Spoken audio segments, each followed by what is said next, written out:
आज सायंकाळी श्रीरामपूर शहरातील संगमनेर रोडवरील मॉडर्न चायनीज दुकानामध्ये एक किरकोळ दगडफेकीची घटना घडून त्या दुकानातील जे काही समोरच्या काचा वगैरे आहेत त्या फोडण्यात आलेल्या आहेत.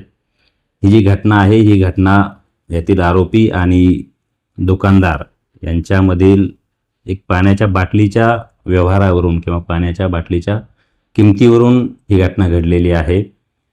ही घटना कोणत्याही पूर्वीच्या कारणावरून किंवा कोणीतरी फूस दिल्याच्या कारणावरून किंवा कोणीतरी या घटनेच्या मागे आहे असं काही कारण नाही. अगदी आकस्मिक कारणातून ही घटना घडलेली आहे. या घटनेला कोणत्याही स्वरूपाचा जातीय किंवा धार्मिक रंग देण्याचा कोणी प्रयत्न करू नये.